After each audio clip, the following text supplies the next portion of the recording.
नमस्कार, आपका बहुत स्वागत है आईएनडी स्पेशल में। मैं हूं विवेक पांडे आपके साथ। तो मिशन 2023 के रण में किस तरह से दोनों पार्टियां जुट गई हैं। 2023 की रेस है, रणनीति पर फोकस है। बीजेपी कांग्रेस अपनी अपनी तैयारियों में जुट गई है। बीजेपी की बड़ी बैठक है 24 और 25 फरवरी को, अहम बैठक मानी जा रही है ये। कांग्रेस का भी ग्वालियर चंबल पर फोकस है मिशन 2023 की तैयारियों में। इसीलिए हम कह रहे हैं कि दोनों पार्टियां जुट चुकी हैं। 24-25 फरवरी को बीजेपी ने महत्वपूर्ण बैठक बुलवाई है। इस बैठक में सभी मंत्री, सांसद और विधायक शामिल होंगे। बीजेपी प्रदेशाध्यक्ष पीडी शर्मा, बीजेपी के प्रदेश प्रभारी मुरलीधर राव और शिव प्रकाश क्लास लेंगे। इस बैठक में प्रदेश के मुखिया शिवराज सिंह चौहान और केंद्रीय मंत्री नरेंद्र सिंह तोमर भी शामिल होंगे। प्रहलाद पटेल, ज्योतिरादित्य सिंधिया, वीरेंद्र खटीक, फग्गन सिंह कुलस्ते, ये तमाम वो केंद्रीय मंत्री हैं जो इस महत्वपूर्ण बैठक का हिस्सा होंगे। इसके साथ ही साथ संगठन को मजबूत करने में पूर्व सीएम और पीसीसी चीफ कमलनाथ भी जुट गए हैं। विंध्य के बाद ग्वालियर चंबल पर कांग्रेस का विशेष फोकस है। कांग्रेस का फोकस ग्वालियर चंबल की 34 विधानसभा सीटों पर भी है। कमलनाथ भिंड से ग्वालियर चंबल मिशन का आगाज करेंगे। 23 फरवरी को कमलनाथ भिंड दौरे पर होंगे। कई नए चेहरों की भी तलाश करेंगे। ये तमाम वो चीजें हैं जो दोनों पार्टियों को मजबूती की ओर ले जाएंगी। दोनों पार्टियों का अपना अपना फोकस है।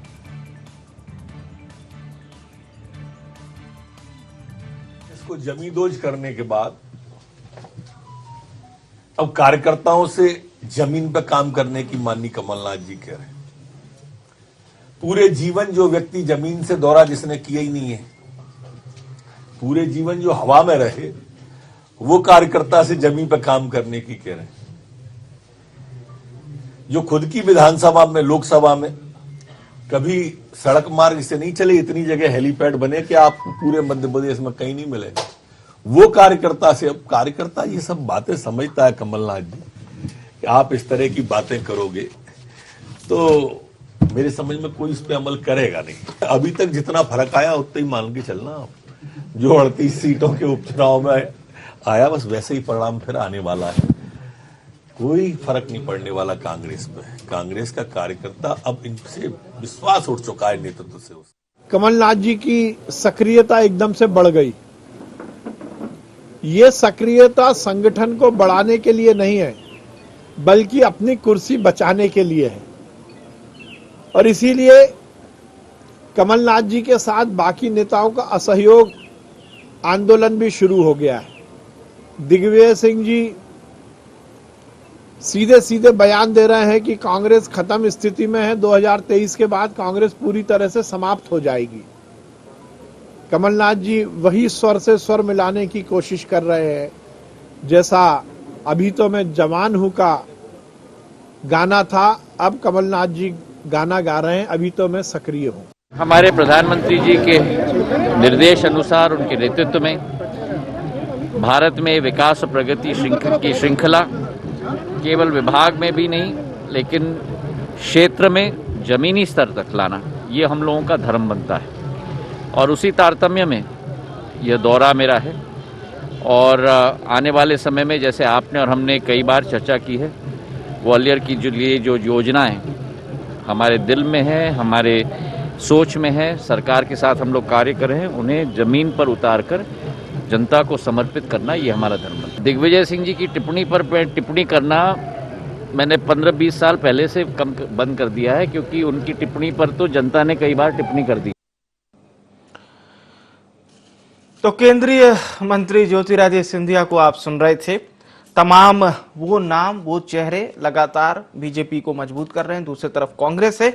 अब हम इस खबर को और जमीनी स्थिति इसकी समझने की कोशिश करते हैं। न्यूज रूम से हमारे साथ भोपाल ब्यूरो चीफ संदीप मिश्रा जुड़ चुके हैं। संदीप, दोनों पार्टियां अपने अपने तरीके से तैयारियों में लगी हुई हैं, लेकिन बीजेपी ने तंज भी कस दिया। बीजेपी ने कहा कि हमेशा हवाई दौरे किए हैं साहब, अब जमीन पे जा रहे हैं। बिल्कुल, देखिए, इस बात की शिकायत तो लगातार रही है पीसीसी चीफ कमलनाथ के खिलाफ कि वो हवाई दौरे करते हैं, लेकिन अब सही मायने में अगर कहा जाए तो वो जमीनी दौरे कर रहे हैं और इन जमीनी दौरे के कारण कहीं न कहीं भारतीय जनता पार्टी के पेट में भी दर्द हो रहा है। भाजपा को इस बात का एहसास है कि अगर कमलनाथ अगर जमीनी दौरे करते हैं, लगातार सभाएं करते हैं, तो इससे कहीं कहीं कार्यकर्ता रिचार्ज होगा, कार्यकर्ताओं का मनोबल बढ़ेगा और वो 2023 की ओर तेजी से बढ़ेंगे और वो भी मेहनत करेंगे। इसलिए अब कहीं न कहीं भारतीय जनता पार्टी कहीं न कहीं जो अपनी नाकामियां है तो उनको छिपाने के लिए भाजपा अब यहां पर कमलनाथ पर निशाना साध रही है। इस बात में कोई शक नहीं कि कांग्रेस इस वक्त विपक्ष में है और वो अपनी तैयारियां पुख्ता कर रही है। लगातार अगर आप देखें तो भोपाल में भी बैठकों का दौर चालू है। संगठन को लगातार मजबूत करने का प्रयास किया जा रहा है कांग्रेस की ओर से और उसी तरह से ठीक अब कमलनाथ दौरे भी कर रहे हैं। अगर आपने देखा अभी कि विंध्य में उन्होंने दौरा किया, वहां भी एक बड़ी जनसभा को संबोधित किया रीवा के मनगवा में। उसके बाद अब भिंड का दौरा करने जा रहे हैं कल, जो कि कमजोर पहलू माना जाता है। अगर आपको ध्यान होगा कि पिछली 2018 के विधानसभा में वहीं से कहीं न कहीं कमजोर हुई थी भारतीय जनता पार्टी। हालांकि जब सिंधिया कांग्रेस छोड़ करके भाजपा में गए तो वहीं पर अब कांग्रेस कमजोर हुई है। तो उस पहलू को कहीं न कहीं कांग्रेस पार्टी मजबूत करना चाहती है। इसलिए यहां पर अब कोशिश ये हो रही है कि ग्वालियर चंबल को साधा जाए, वहां के कार्यकर्ताओं को रिचार्ज किया जाए, वहां की जनता को साथ में लिया जाए। इसलिए अब यहाँ पर पीसीसी चीफ कमलनाथ का ये दौरा बहुत महत्वपूर्ण माना जा रहा है। बिल्कुल। और संदीप जी, जो आपने दोनों उदाहरण दिए, एक ग्वालियर चंबल का बीजेपी के लिए और विंध्य का कांग्रेस के लिए, और वाकई में थोड़ा सा अगर पन्ना हम पुराना पलटें तो नजर यही आएगा कि बीजेपी कहती है अगर हमारा ग्वालियर चंबल मजबूत हो गया होता तो एक तरफा हम सरकार बना देते। कांग्रेस कहती थी कि विंध्य अगर हमें साथ दे दिया होता तो हम सरकार बना देते, क्योंकि हमने देखा था 2018 में किस तरह से चाहे कांग्रेस ने सरकार बनाई हो और किस तरह से सरकार बनी थी। तो ये बात तो समझ में आ रही है, धीरे धीरे जनता को भी आ रही होगी कि विंध्य गए हैं घर चलो घर घर चलो अभियान के तहत, तो जाहिर सी बात है कोई ऐसा साधारण कार्यक्रम नहीं था कि चलिए एक जनसभा को संबोधित करके आ गए, क्योंकि विंध्य पर उनकी भी नजर है। उनको पता है विंध्य बीजेपी का गढ़ है और अभी वर्तमान स्थिति तो यही कह रही है। बिल्कुल। देखिए, भारतीय जनता पार्टी को इस बात का एहसास है कि भारतीय की विंध्य उनका गढ़ है, लेकिन आपको याद होगा कि ये गढ़ कोई अचानक नहीं बना है। इसके पहले कांग्रेस पार्टी का गढ़ हुआ करता था विंध्य प्रदेश। विंध्य प्रदेश से बड़ी संख्या में कांग्रेस के विधायक जीत करके आते थे, लेकिन वो दौर कुछ और था। उस दौर में पूर्व विधानसभा अध्यक्ष दिग्विजय माफ कीजिएगा श्रीनिवास तिवारी और पूर्व मुख्यमंत्री अर्जुन सिंह का दौर हुआ करता था। वो दौर ऐसा था कि उस समय पर कांग्रेस पार्टी विंध्य में मजबूत हुआ करती थी, लेकिन उनके जाने के बाद कहीं न कहीं विंध्य में कांग्रेस पार्टी कमजोर हुई है और अब वही जमीन तलाशने की कोशिश कर रही है कांग्रेस पार्टी। विंध्य पूरे देश में और मध्य प्रदेश में एक ऐसा क्षेत्र है जहां पर ब्राह्मणों की संख्या, सवर्णों की संख्या सबसे ज्यादा है और इनको साधने की लगातार कोशिश की जा रही है। ये आपने अहम बात कही। बने रहिएगा संदीप जी हमारे साथ। हितेश वाजपेयी जी जुड़ चुके हैं, मध्य प्रदेश बीजेपी के प्रवक्ता हैं। हितेश जी, पीसीसी चीफ लगातार दौरे कर रहे हैं, बैठकें कर रहे हैं, लेकिन आपकी पार्टी कह रही है, बोले ये तो सारंग जी ने बताया, वो एक पुराना गाने का जिक्र कर दिया, अभी तो मैं जवान हूं वाला, और भी तमाम तंज कस रहे हैं। लेकिन कांग्रेस का ये कहना है कि हम जमीन पर उसी तरह से मौजूद हैं और जनता हमें समर्थन करेगी। देखिए, कांग्रेस को तो जनता तक करती नहीं समर्थन। अभी आप देख रहे हैं कि पंजाब में भी उनका बुरा हाल हो रहा है, उत्तर प्रदेश में भी बुरा हाल हो रहा है, उत्तराखंड और मणिपुर में कहीं पता ही नहीं है। तो उनकी हालत तो खराब है, इसमें कोई दो मत नहीं है। और मध्य प्रदेश में 20 साल हो गए साहब, अब कब बताएंगे? अच्छा बताओ आप। और रहा सवाल भिंड का, तो भिंड में वो जा रहे हैं गोविंद सिंह को पैचअप करने के लिए, और गोविंद सिंह भी 80 के करीब पहुंच रहे हैं, ये भी 80 के करीब, बुजुर्गों की पार्टी हो गई है।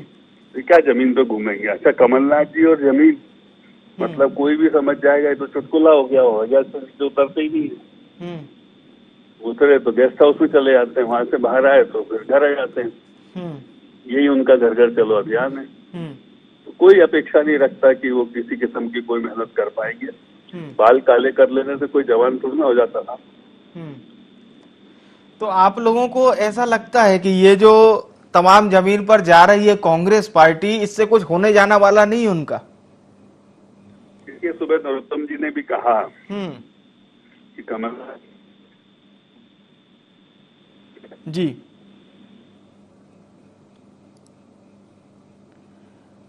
चलिए, अब हमारे साथ संदीप पौराणिक जी जुड़ चुके हैं। मैं लौटूंगा वाजपेयी जी आपके पास।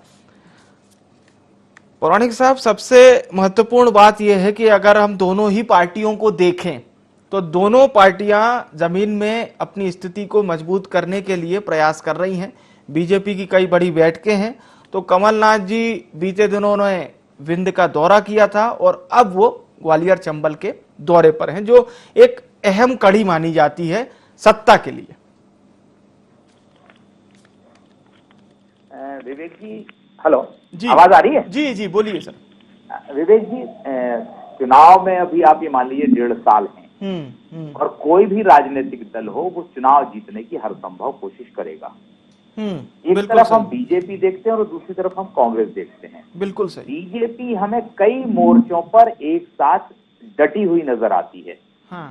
कांग्रेस में ऐसा कम दिख रहा है, लेकिन तैयारी अपने स्तर की कर रहे हैं। और कमलनाथ का, मुझे ये लग रहा है कि कमलनाथ का आने वाले समय में सबसे ज्यादा फोकस ग्वालियर चंबल पर होगा, क्योंकि आज की दौर में अगर हम देखें तो कमलनाथ की अगर सरकार गई थी तो वो सिंधिया के कारण गई है, गिरी हुई है सरकार। तो कमलनाथ का व्यक्तिगत तौर पे अगर किसी से सबसे ज्यादा विरोध होगा, दुश्मनी होगी, कुछ भी कह सकते हैं राजनीति में हम, तो उनका सबसे ज्यादा सिंधिया पर होगा। अगर वो सिंधिया के इलाके में सक्रिय होते हैं तो उनका मकसद होगा कि सिंधिया को कमजोर किया जाए, एक। बिल्कुल सही।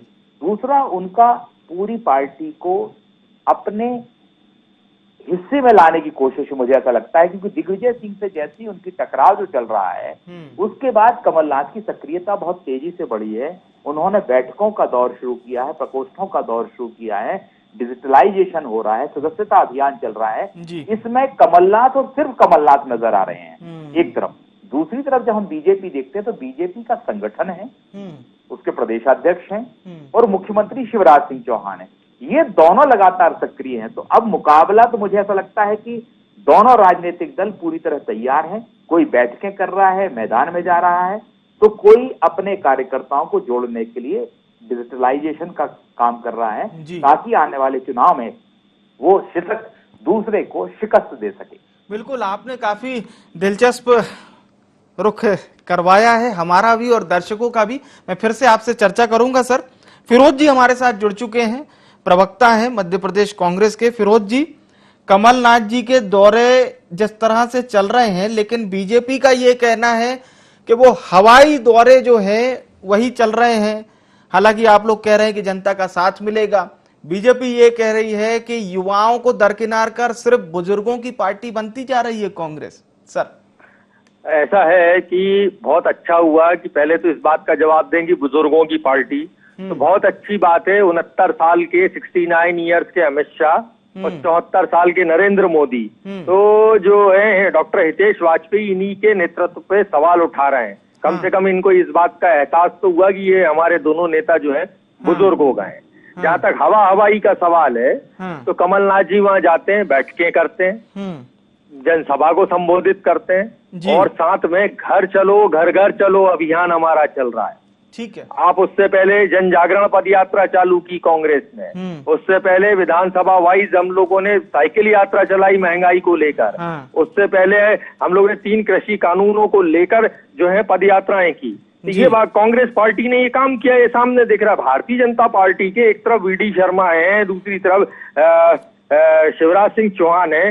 भारतीय जनता पार्टी बताएगी मुझे इस बात की कि जो 1000 रुपए का सिलेंडर है, उज्ज्वला के सिलेंडर कहाँ गए, ये पेट्रोल डीजल 100 के पार कैसे पहुंच गया, बेरोजगारी के लिए इनके पास क्या रोड मैप है। इनने जो दृष्टि पत्र 2018 में जारी किया था उस पर कुदृष्टि डालकर ये बताएंगे जनता को कि इन्होंने कौन कौन से वायदे उनके हैं जो पूरे कर दिए। गौशालाएं कहाँ गई भैया, ये आवारा पशु जो है पूरे गौशालाएं कहाँ गई। जहाँ तक संगठन का सवाल है तो यूपी में तो बहुत बड़ा संगठन है इनका। क्या खदेड़ा हो रहा है, क्या ठुकाई हो रही है इनके विधायकों की, एमएलओ की, सांसदों की, भगा भगा के जनता मार रही है। कहाँ है इनका संगठन? आरएसएस कहाँ है? वो अपने नेताओं को नहीं बचा पा रहा है जो संगठन, वो संगठन को आप कहते हो बहुत बड़ा संगठन है। हमारी पार्टी में तो एक नेता की अगर वोटिंग भी हो जाए तो उसको लेकर बहुत बहुत हंगामा हो जाता। पूछो तो कहना भैया वो यूपी में इतनी ठुकाई हो रही है, जो नेताओं की खदेड़ा हो रहा है, ठीक है तो कैसे हो रहा है? ठीक है सर, आपने सवाल किए हैं। हालांकि आपने नरेंद्र मोदी और अमित शाह की उम्र भी बहुत ज्यादा ही बता दी। अभी 71 साल के हैं प्रधानमंत्री और 57 साल के हैं संभवतः गृह मंत्री, केंद्रीय गृह मंत्री अमित शाह। ठीक है, फिर से डिस्कस करेंगे हम। सिद्दीकी साहब, हितेश वाजपेयी जी भी लगातार हमारे साथ बने हुए हैं। हितेश वाजपेयी जी, आपने सर उनके नेताओं की उम्र पे सवाल खड़े किए, उन्होंने केंद्रीय पैनल पर सवाल खड़े कर दिए। देखिए क्या है कि कांग्रेस को कुछ सपट पड़ती नहीं है, आपने भी देख लिया, दर्शकों ने भी समझ लिया, इन्हें कुछ पता रहता ही नहीं है। और तो और भाई इनकी अध्यक्षा, चलो सोनिया गांधी के बारे में बात कर लो, कहीं दिखाई देती है? वो कहीं नहीं दिखाई देती। राष्ट्रीय अध्यक्ष तो इनका तो क्या सर से पांव तक हाल खराब है। जी,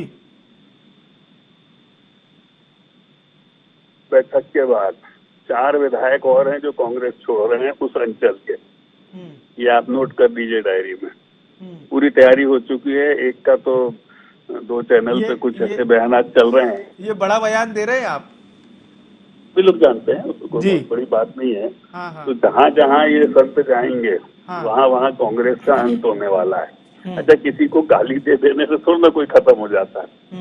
आप सोचो, गालियां ये देते खत्म ये हो रहे हैं, गाली हमको देते हैं सुबह से शाम तक। गाली मोदी जी को सुबह से शाम तक देते हैं, वो दूसरी बार 2/3 बहुमत से, अब तीसरी बार जीतने जा रहे हैं। तो गाली हमको देते हैं। ये सोचिए 15%, 10% सीटें नहीं लेके आ पाते, नेता प्रतिपक्ष नहीं बना पा रहे हैं। ठीक है, आपने सिद्दीकी साहब से सवाल किए हैं, हम सिद्दीकी साहब से जवाब लेंगे। उससे पहले पौराणिक जी का रुख करते हैं। पौराणिक जी, मैं आपकी बात को ही सर कंटिन्यू करते हैं, जो बड़ी अच्छी और ऐतिहासिक भी मैं कहूंगा, क्योंकि आपने जो बात कही कि कमलनाथ जिस तरह से ग्वालियर चंबल क्षेत्र जाएंगे, और हालांकि राजनीति में बदला शब्द नेता लेने से बचते हैं, लेकिन सबको पता होता है कि बदला कहीं ना कहीं लिया जरूर जाता है। हालांकि ये खुल के सामने ना आए, लेकिन नेताओं के बयानों में दाएं बाएं कहीं ना कहीं उसका जिक्र होता है। तो क्या लगता है आपको, एक अहम कड़ी सिंधिया जी वहां के लिए होंगे या ओवरऑल कांग्रेस अपने फोकस पर रहेगी? देखिए विवेक जी, आपने जो बदला की बात कही ना, ये हम कहते हैं कि ऐसे शब्दों का प्रयोग कम होता था राजनीति में। क्या कहेंगे हम? वर्तमान में ऐसा नहीं है। भाषा कहाँ जा रही है राजनीतिक दलों की, ये हम आपको सबको पता है, कौन किस पर किस तरह से हमला कर रहा है। अब आपने कांग्रेस की बात की। देखिए, कमलनाथ का लक्ष्य है 2023 में चुनाव जीतने का, लेकिन उसके साथ एक और चीज जुड़ी हुई है। सिर्फ चुनाव जीतना नहीं है, उन्हें उस नेता के इलाके में उस नेता को सबक सिखाने का भी लक्ष्य है, जिसके चलते उनकी सरकार गई है। ये मानवीय स्वभाव है, हमें मानना पड़ेगा कि कितने भी बड़े दिल का आदमी हो, अगर उसे कोई चोट पहुंचाता है तो कहीं ना कहीं उसके अंदर घाव होता है। मुझे कमलनाथ की सक्रियता या कमलनाथ की प्लानिंग से ये समझ में आता है कि उनका दीगर इलाकों की तुलना में ग्वालियर चंबल पर जोर कुछ ज्यादा ही है। और आने वाले समय में आप ये देखिए, जो भी उनकी एक रणनीति बन रही है, उनसे जुड़े हुए लोग हैं, उनकी उस इलाके में सक्रियता बहुत ज्यादा है। यही कारण है कि कमलनाथ के जो टोटल आप दौरे देखें तो ज्यादातर दौरे उनको उस इलाके में हो रहे हैं जो जिस इलाके से सिंधिया आते हैं, और वो चाहते हैं कि सिंधिया को कमजोर किया जाए, साथ में अपनी सत्ता की वापसी की जाए। इसकी रणनीति पर वो प्रदेश स्तर पर काम तो कर रहे हैं, लेकिन एक बड़ा सवाल भी विवेक जी कि क्या पार्टी के सारे नेताओं का उन्हें साथ मिल पा रहा है इस दौरान? क्योंकि जो दिख रहा है वो ये बताता है कि कमलनाथ अकेले हैं और कुछ नेता गुटों में बंटते जा रहे हैं। बिल्कुल बिल्कुल, मैं आपका रुख करूंगा सर। फिरोज सिद्दीकी जी लगातार हमारे साथ बने हुए हैं। फिरोज जी, हितेश जी का तो ये कहना है सर कि जितना कांग्रेस पार्टी नरेंद्र मोदी और अमित शाह जी को गाली देती है, या जो बयान उन्होंने बताया जो आप लोग देते हैं, उसका एडवांटेज मिलता है भारतीय जनता पार्टी को, यानी डिजिट एडवांटेज नहीं है, वो फायदा मिल रहा है, वहां पे हानि नहीं हो रही। वहां 2017 का जो गुजरात का चुनाव था, उसके बाद से कौन सा चुनाव भारतीय जनता पार्टी जीती है, बता दीजिए। बताओ आप मुझे, कौन से जिले, कौन से राज्य का चुनाव भारतीय जनता पार्टी जीती है? नहीं जीती ना कोई। ये भारतीय जनता पार्टी की स्थिति है। कर्नाटक में वो हारे, मध्य प्रदेश, राजस्थान, छत्तीसगढ़ वो हारे, झारखंड हारे, उसके बाद वो अपना हरियाणा का चुनाव हारे, असम में भी मिली जुली सरकार चला रहे हैं। तो क्या भारतीय जनता पार्टी का है क्या? जो लोग अपने आप को बहुत समझते हैं कि वो है, आज वोट मांगे ना, क्यों ये रैली कैंसिल हो रही है प्रधानमंत्री? मतलब आप सिद्दीकी साहब ये कह रहे हैं कि गुजरात विधानसभा चुनाव के बाद से बीजेपी सारे चुनाव हार रही है? तभी हारी वो। 2019 का एक चुनाव था, वो भी पुलवामा के नाम पे जीत लिया उन्होंने। बताए ना क्या कौन सा चुनाव जीत रहा है? जो खदेड़ा हो रहा है इनका, आप वंडर कर सकते हैं आपके राजनीति, आपके पत्रकारिता के इतिहास में और हमारी 70 साल की डेमोक्रेसी में कि एमएलए को भगा भगा के मार रही हो जनता और उनकी गाड़ियों के कांच फोड़े जा रहे हो, और ये सिर्फ भारतीय जनता पार्टी के ही नेताओं के साथ हो रहा है। वहाँ सपा के भी एमएलए घूम रहे हैं, बसपा के भी घूम रहे हैं, रालोद के भी घूम रहे हैं, उनमें से तो किसी को नहीं मार रही जनता। तो ये ऐसा क्यों हो रहा है भाई? क्यों इतनी पिटाई हो रही है लोगों की? राजनाथ सिंह की सभा में चिल्ला चोट हो गई। और यहाँ मध्य प्रदेश में नरोत्तम मिश्रा का गुट अलग है, डी शर्मा जो है भूत विस्तारक योजना चला रहे हैं, ऐसी बैठकें हो रही हैं। उमा भारती खुद ही कह रही है कि सरकार मैं बनाती हूँ, मजे दूसरे लूटते हैं, खुद ही कह रही है उमा भारती। एक मुख्यमंत्री कह रहा है कि शराब बैन कर दूं, बैन करो, दूसरा मुख्यमंत्री शराब को बढ़ावा दे रहा है। तो भारतीय जनता पार्टी की स्थिति आज की तारीख में, वर्तमान में ये हो गई। अब वो बात करते हैं कि चुनाव लड़ेंगे, हमारे पास संगठन है, तो संगठन का हाल हमने दिखा दिया उनका कि उनके संगठन का हाल क्या है, कि उनके बूथ पे जो है उनके विधायकों को भगा रहे और उनका संगठन बचा नहीं पा रहा, जनता को समझा भी नहीं पा रहा। ठीक है, तो इनका हाल यहाँ मध्य प्रदेश में भी यही होने वाला है। सिंधिया समेत जितने भी इनके मंत्री विधायक हैं, इनकी जबरदस्त खदेड़ा होगा इनका। अभी आप रुक जाइए भाई, 6 महीने बाद सब बोलना बंद कर देंगे। इतने जूते पड़ेंगे इन जनता के कि बिल्कुल सुधर जाएंगे एकदम, सब बड़ी बड़ी बातें करना भूल जाएंगे। चलिए तो रुक जाइए, आप रुक जाइए, अभी जो इंतजार करिए। अभी ये जो रोज सुबह 2 वाइट मिनिस्टर आते हैं, कांग्रेस की बात करते हैं, वो सब बंद हो जाएगा। अभी आप शांति रखिए, देखते जाइए आप। भविष्यवाणी आपने कर दी है सिद्दीकी साहब।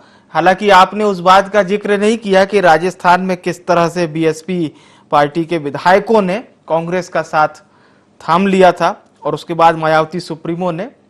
खैर ठीक है, ऐसी चर्चाएं होती रहती हैं। मैं वाजपेयी साहब से एक अंतिम प्रतिक्रिया ले लेता हूं आपके तमाम सवालों पर। जी वाजपेयी साहब। देखिए, मेरे को कोई प्रतिक्रिया नहीं देनी, क्योंकि इनका मानसिक संतुलन देख ही लिया आपने। खदेड़ा, जूते पड़ेंगे, ये कोई भाषा होती है? फिर लोकतंत्र में चुनाव तो आते जाते रहेगी कि क्या तरीका बातचीत का? अच्छा बताइए, सब गलत बोल रहे हो। गुजरात में क्या कांग्रेस की सरकार है? हरियाणा में कांग्रेस की सरकार है, कर्नाटक में कांग्रेस की सरकार है, मध्य प्रदेश में कांग्रेस की सरकार है, उत्तर प्रदेश में कांग्रेस की सरकार है। 2019 में क्या देश में कांग्रेस की सरकार बनी? कैसी बातें कह रहे हैं? अब मैं क्या जवाब दूं? आप कुछ बताइए इन चीजों का। कोई यदि इस प्रकार की भाषा पढ़े कि इनको जूते पड़ेंगे, तो साहब सिद्दीकी साहब, मुझे लगता है कि आपको पाकिस्तान में होना चाहिए, भारत में तो जूते नहीं होते। और बेहतर जगह इतनी नफरत लेके चलोगे ना हमारे प्रति, तो बेहतर यह है यू शिफ्टेड टू लाहौर, क्योंकि आपका मानसिक संतुलन बिगड़ चुका है। इस देश की पार्टी है ना, हम कांग्रेस के लिए ऐसे शब्दों का प्रयोग करते हैं ना, आपको कोई अधिकार है। ये वैमनस्यता की, ईर्ष्या की, द्वेष की, हिंसा की पराकाष्ठा है यदि आपके ऐसे विचार हैं एक चैनल के ऊपर। बहुत दुखद इनकी मानसिक स्थिति है, इनका इलाज कराइए। ठीक है सर, आपने अहम बात कही है। मैं फिरोज जी से ही जवाब ले लेता हूँ। जी फिरोज जी। फिरोज जी हमारे साथ जुड़े हुए हैं। चलिए, मैं संदीप पौराणिक जी का रुख करते हैं एक अंतिम प्रतिक्रिया के लिए। संदीप जी, जो बात हितेश जी ने कही, क्या ये वाकई में नेता इसलिए भी करते हैं कि जनता का इन्फ्लुएंस लें, या ये आजकल के वार्तालाप का ही एक ढंग बन गया है? देखिए विवेक जी, कई बार क्या होता है कि मैं किसी व्यक्ति पर नहीं जा रहा हूँ और उससे जोड़ी भी मत। जी, जब हमारे पास तर्कों का अभाव हो जाता है जी, तब हमारी भाषा बिगड़ जाती है। आज संयम जरूरी है। जब आप दो प्रवक्ता बात करते हैं तो भाषा तो संयमित होनी चाहिए। जो आपने पहले कहा था, मैंने आपसे कहा था ना कि बदला वाली बात, विवेक जी बदला तो बहुत पीछे छूट गया अब राजनेताओं में और राजनीति में। अब तो उस भाषा का प्रयोग होने लगा है। कई बार ऐसा लगता है जैसे इनमें दुश्मनी है और एक दूसरे के जान के प्यासे हो गए हैं। शब्दावली तो कम से कम बेहतर हो। हमारे कहा जाता है ना कि तीर कमान से निकला हुआ बाण वापस नहीं आता, ऐसे जुबान से निकली हुई बात वापस नहीं आती। इसलिए बोलने से पहले सोचना चाहिए, क्योंकि संबंध स्थायी होते हैं, भाषा उन संबंधों में दरार पैदा कर देती है। आपने बहुत अच्छी बात कही। इसी बात के साथ इस कार्यक्रम का समापन करते हैं। आप सभी मेहमानों का बहुत बहुत धन्यवाद हमारे साथ चर्चा में शामिल होने के लिए। और जो बात संदीप पौराणिक जी ने कही, तो उसके जरिए मुझे एक और बात याद आ गई। अटल बिहारी वाजपेयी जी ने कहा था कि राजनीति में प्रतिस्पर्धा होनी चाहिए, वो भी वैचारिक। दुश्मनी नाम की कोई चीज इसमें नहीं होती है। फिलहाल के लिए IND स्पेशल में इतना ही। मुझे आने विवेक को दीजिए इजाजत। नमस्कार।